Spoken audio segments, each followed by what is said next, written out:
Welcome back to Benny's Custom Works, proudly supported by Valvoline and Sparesbox. Don't forget BCW5 on checkout. Today we're continuing along with our IS200 project. This is a little bit different to what you guys would have seen on the last episode. We've now refitted the bonnet, the front bar.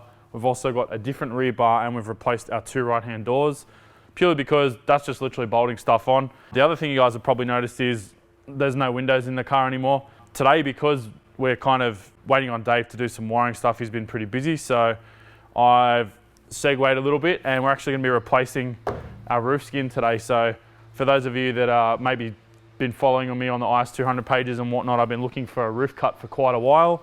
I finally found a non-sunroof roof cut. So with that in mind, today we're going to be completely replacing the roof skin, and we're also going to be adding the roof bracing from a non-sunroof model to our sunroof body. So without further ado, we're going to rip some molds out, grind all the silicone or Sikaflex off that glued the windscreen off. Then we're going to be drilling out spot welds, and then we bust out the welder and weld our new roof skin in. Let's do it.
We've got all of our spot welds unpicked. Now it's to the point where we pretty much need to start separating the roof skin from the actual body of the car.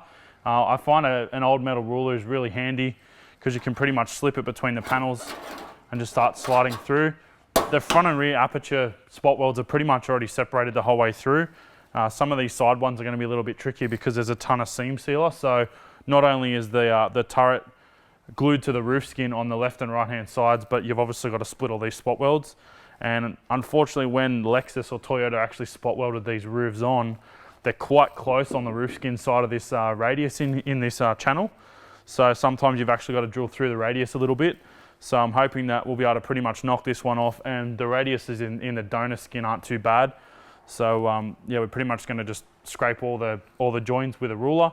The other thing you do need to do also is scrape all the glue between the roof braces and the roof skin. From memory, the sunroof vehicles only have one brace and the non-sunroofs have two.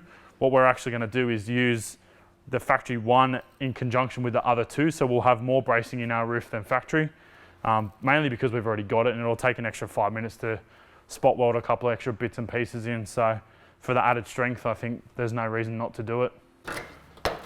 Yeah, man. This one's actually separating way better than the donor car.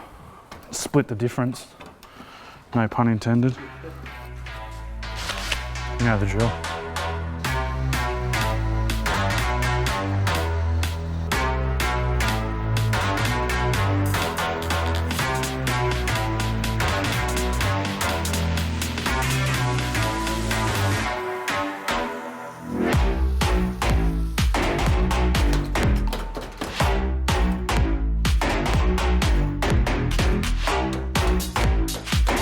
Metal ruler. Rest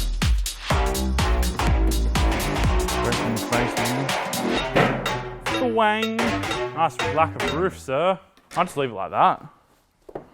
Don't drift the wet noodle.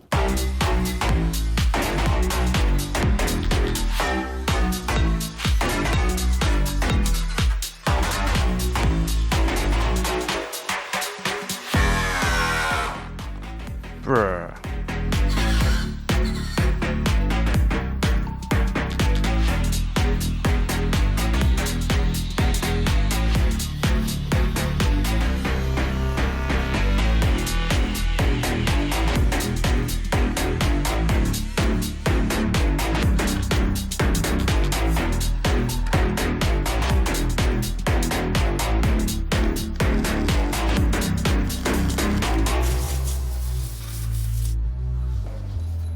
Test fit. Got a slight bow in it. That could have just been from lifting it, to be honest. The buckle in the roof. Or it could be that the car's bent, either or. We're here now. So I think what we do now is we lift the roof off, hit the whole thing with some weld through primer, or weld these braces in properly, grind that grind that weld flat, because that's what's also making this roof sit up at the moment. It's sitting on that weld that I've just put in. So we'll have to whiz that down, and then we can pretty much buzz the whole roof in and call it a day.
So we've knocked yet another job off the list for the IS200. We've now got our non-sunroof roof skin completely fitted. We've done the full weld out, we've got our internal glue done, and then we've finished it up with some seam sealer on the external seams so we don't get any water ingress under the roof skin. We also did use weld through primer. That's what this gold stuff is. Some of you guys may not be familiar with it, but it is designed specifically for panel beating and car assembly. So basically what you do is you spray it on the top and the bottom sides of any steel you're going to weld together, and that basically means that that steel is treated when it's welded together and you're not going to get any corrosion between the panels. Obviously you still do need to paint it as per normal. We've gone over it, as I said, with some seam sealer, but all the other areas that aren't sealed are going to get painted before the glass goes in. We are just going to paint the roof black, so that'll tie it all together. Earlier in the episode I did also mention that we were going to put a third roof brace in, but after I actually looked at the structure and the way that the cant rails were pressed, there was a bit of a recess for the roof braces to actually sit in so that they didn't disturb the roof skin height. So I've just gone back with the standard 2 roof braces in it. And to be perfectly honest, it's flimsy anyway. So it's not really going to help us all that much. But next episode, we'll be back onto wiring with Dave, and then hopefully we'll actually have this thing running for the first time. So fingers crossed, we'll see how it goes. Thanks for watching, guys, and we'll see you next time.